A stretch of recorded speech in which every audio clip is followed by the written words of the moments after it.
자, 안녕하십니까. 이슈맨의 주식뉴스공장 5월 17일 목요일 마감 브리핑을 시작을 하도록 하겠습니다. 시장이 하루 걸어서 성장주냐 아니면 남북 경역 관련 종목군이나 산업재냐, 여기에 따라서 서로 반격 부분들을 진행을 좀 하겠습니다. 반격이라기보다는 어떻게 보면 양쪽 다 불확실성 부분들이 진입되어 있다 보니까 그날 이슈, 그 다음에 그날 어떤 방향성 부분들에 따라서 하루의 등락폭 부분들이라든지 매수세의 진입 강도 부분들이 좀 틀려지는 게 시작이 된 게 아닌가. 자, 제약과 성장주 같은 경우에는 뭐 우리 SK하이닉스나 삼성전자, 오늘 아침 브리핑에서 마이크론 테크놀로지 관련된 부분들 얘기를 했습니다만은 탄력도면은 확연하게 작년 초반 대비 좀 뭡니까, 기운이 좀 빠진 모습이 계속되고 있는 건 사실인 것 같아요. 한 번씩 반등 부분들이 나오긴 합니다만은 우리가 작년에 1, 4분기, 2, 4분기 그리고 뭐 삼성전자 3, 4분기 실적 발표 전에 이 강도에 비하면 확연하게 그 탄성도라든지 이런 부분들이 좀 느슨해진 게 아닌가라는 얘기를 좀 드려보도록 하겠고, 그래서 우리 제약주 같은 경우는 이제 삼성 바이오로직스 특집 방송을 통해 가지고 여러 번 얘기를 좀 드렸습니다만은 오늘부터 감리가 시작이 됩니다. 뭐 삼성에서도 상당히 만만치 않게 반격 부분들 진행하고 있고, 어제인가요? 한겨레 쪽에서 그 감리위원회 직접 간접적으로 삼성과 연관성 부분들이 있다. 5명 정도를 얘기했나요? 그렇게 제가 기사 부분들을 본 것 같은데, 이제 뭐 빠르면 다음 주 23일이나 아니면 6월 7일 정도 정선이까지 예정이 돼 있으면서 제재 부분들을 어떻게 할 것인가 결정이 좀 날 겁니다. 그래서 다음 회의부터는 대심제 재판하고 똑같이 서로 뭐 이쪽 그 삼성 바이오로직스하고 금감원 쪽에서 서로 주장하는 바가 틀리기 때문에, 예전에는 이런 정도 그런 혜택도 없었어요. 그냥 금융위에서 결정되면 그걸로 끝이었는데, 올해 대심제라는 부분들을 받아들이기 시작하면서 거의 첫 번째 케이스라고 보시면 될 것 같아요. 항상 보면 삼성은 첫 번째가 많아요. 그래서 이번에 대심제를 적용을 합니다. 그래서 정선이까지 올라갈 것인가. 여기 이제 오늘 페이스북에 우리가 지금 윤상헌 금감원장 전에 금감원이 중요하다고 말씀을 좀 드렸죠. 시장의 감독기관, 금융 쪽에서 감독기관 자체가 중립에 쓰느냐 쓰지 못하느냐에 따라서, 전에 같은 경우는 금융위원회의 어떤 하급기관, 독립기관이긴 합니다만은 실질적으로 독립기관다운 행동이라든지 어떤 프로모션 부분들을 진행을 못했어요. 거의 못했다고 보시면 돼요. 그 탈피 작업 부분들이 지금 진행되는 그런 부분이고, 전 금감위원장 김기식 전 금감위원장이 페이스북에 어떻게 썼냐면, 오늘 이제 감리위원회가 시작이 됩니다. 말씀을 좀 드렸던 것처럼. 그래서 정선이까지 넘어야 할 산들이 많지만 김기식 전 금감원장은 자기 그 짧은 기간 있죠. 그때 결정한 사항이 삼성 바이오로직스 부분이에요. 그래서 어떻게 보면 김기식 금감위원장을 다르게 보면 그때 많은 언론에서 집중 공격 부분들이 좀 들어갔죠. 지금 윤상헌 금감위원장하고는 이 강도 자체가 틀려요. 제가 보는 강도 부분에서 공격 강도 자체가 확연하게 틀린데, 그런 공격 부분들이 들어갔던 부분에 이 삼성 바이오로직스 안건 부분들을 빠르게 빠르게 진행 부분들을 했기 때문에 아마 그런 공격 부분이 들어갔고, 그 공격 부분들이 일단 성공 부분들이 됐어요. 그래서 대심제라는 그런 부분들로 한 2주 정도 제약바이오 쪽은 삼성 바이오로직스의 이 감리, 그 다음에 제재 부분들의 어떤 방향성에 따라서 삼성도 만만치 않게 준비를 하고 있기 때문에, 글쎄요, 이 부분은 우리가 예단할 수 없는 부분들입니다. 불확실성 부분들이 확연하게 있는 부분이기 때문에 굳이 현재 시점에서 뭐 가지고 계시지 않으신 분들이라면 굳이 이 불확실성에 참여하실 필요는 없다라는 얘기를 좀 드려보도록 하겠습니다. 그래서 오늘 제약주라든 성장주 부분들은 약세 부분들 진행이 됐고, 그때 보시면 트럼프식 모델, 어제의 남북 경협 정상회담 취소 관련된 부분들의 불안 심리 부분들로 경협조직 급락 부분이 나왔는데, 또 오늘 또 반등이 나왔죠. 포스코로 장중에 한 2, 3% 나왔다가 종가상으로 마이너스권 들어가긴 했습니다만은, 오늘 뭐 그 경협 관련된 부분에서 뭐 전선 뭐 선도전기라든지 가온전스 뭐 이런 종목군들은 급등 부분들이 좀 진행됐고, 그다음에 철강 관련 종목군들도 포스코를 제외하고는 또 한 2, 3% 정도 상승. 그다음에 기계 관련된 건설 관련된 부분도 계속 여기도 보면 이제 어떻게 정상회담 부분이 될 것인가.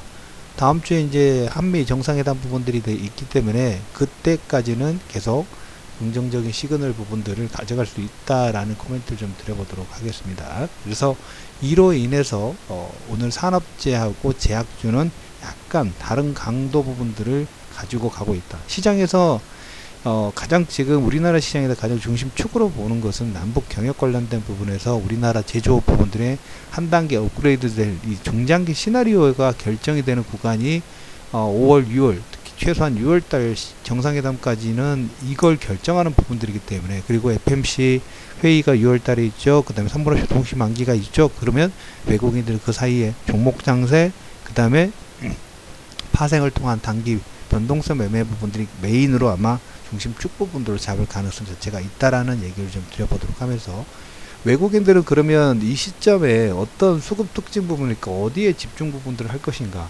오늘 조금 종가상으로 보면 수급상에서 외국인과 기관의 주목 섹터가 관점 자체가 약간 확연하게 좀 틀린 것 같아요.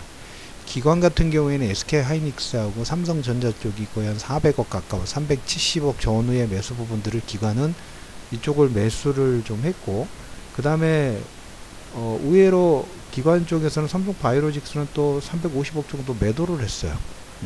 그래서 기관은 전기전자 쪽을 상당히 사랑한다 라는 얘기를 좀 드려보도록 하겠고, 외국인은 또 근데 또 반대입니다. 외국인은 오늘 가장 많은, 오늘 외국인이 전체적으로 한 2,700억 정도 매도가 나왔지만 외국인들 거의 절반 이상은 삼성전자 매도예요. 삼성전자를 1,100억 정도 매도를 하고, 반대로 현대 로템이라든지 현대 엘리베이터, 우리가 딱 보면 이 두 종목군을 생각할 때 뭘과 연상이 되나요? 남북 경협 관련된 종목군이 딱 연상이 좀 되죠. 그래서 전기전자 쪽 부분들은 매도를 하고, 이쪽에 그 남북 경협 허리 관련된 산업재 관련된 종목군들, 뭐 삼성 엔진도 마찬가지고 이런 종목군들을 접근을 하는 모습들을 좀 보이고 있습니다. 대림산업, 롯데케미칼, NC소프트, 현대제철, 이런 종목군들의 외국인들은 계속적으로 말씀을 드렸죠. 전기전자 쪽 부분들을 작년 3분기 때부터 조금씩 이런 움직임들이 나왔어요. 우리가 전기전자 쪽의 상승률 자체가 거의 2년 동안 그 신고가 부분도 계속 나왔기 때문에 이 부분들이 조금씩 차익 부분들 진행해서 그동안 오르지 못했던 산업재라든지 경기 민감주 쪽에 저가 매수 부분들을 진행하고 있다라는 얘기를 작년 3분기 때부터 계속 꾸준하게 얘기를 좀 드렸죠. 지금도 계속 그 선상에 있어요. 하루아침에 이 땅에서 매집 부분들이 끝나는 게 아니라 일반 개별 종목분들도 여러분들이 보시면 조금 매집이라고 할까요? 주가 관리 부분들을 하면서 물량을 좀 컨트롤하는 모습은 물론 종목이 어느 정도 매집이 물량이 잠겨 있느냐 아니면 시가총이 어느 정도에 따라 틀리긴 합니다만은 아무리 짧아도 기본이 1년이에요. 일반 개별 종목군도 1년 정도는 기본 이렇게 만지는 아니면 주가 관리 부분들을 하는 움직임들이 많이 나오는데, 이쪽 대형주 쪽이라든지 전체 시장 부분들은 당연하겠죠. 1년 갖고는 안 돼요. 그래서 어떻게 보면 작년부터 이런 움직임, 그리고 최근에 말씀을 좀 드렸던 것처럼 우리나라 금융업종 같은 경우는 외국인이 계속 저가 매수 부분들 하면서 거의 2년 동안 꾸준하게 외국인이 점유율 부분들을 올렸다는 얘기를 좀 드렸죠. 그래서 외국인들은 어디 쪽이 계속 포커스를 하고 있습니까? 허리 라인에 관심권 부분들을 키우는 거고, 기관 같은 경우에는 물론 지금 뭐 주식형 펀드라든지 이런 부분이 예전에 비해서는 조금씩 들어오기는 합니다만 아직 메인은 아니에요.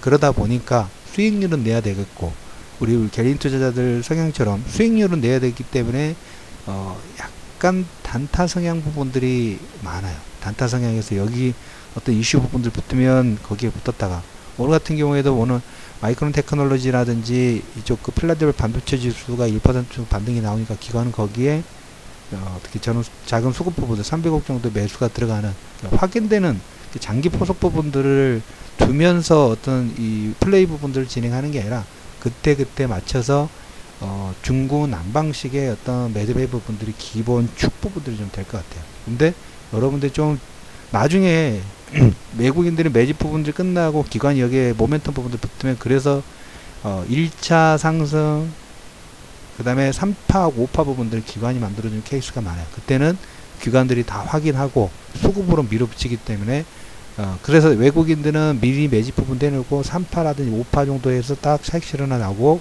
그 다음에 마지막 5파 정도에서는 개인들이 여기에 너도 나도 다 좋다더라 하면 거기에 몰빵 이렇게 들어가면서 싹 체인지가 되는 모습이 기본 주식시장의 사이클 부분이라고 보시면 될 것 같습니다. 자, 올해 5월 17일입니다. 내일이죠. 금요일이죠. 다음 주는 이제 한미 정상회담 부분들이 좀 있고, 그 다음에 삼성 바이오로직스 감리위원회가 시작됐다는 얘기 마지막으로 좀 드려보도록 하겠고, 이건 우리가 결정할 수 있는 불확실성이 아니니까 체크는 꼭 해두실 필요가 있겠죠. 상당히 투자 심리 부분하고 민감한 부분이고, 바이오 섹터하고 그리고 바이오 핵에 관련된 부분하고도 많이 그쪽에 개인 투자자분들이 많이 가지고 계시죠. 그 외에 우리나라 시장에서 남북 경영의 중심축이기는 합니다만은, 이건 투자 심리 부분하고 개인들의 어떤 자금 집행 부분하고 연관성 부분들이 있어요. 그래서 지금 접근하지 않으신 분이라면 굳이 현재 시점에 들어가실 필요 없습니다.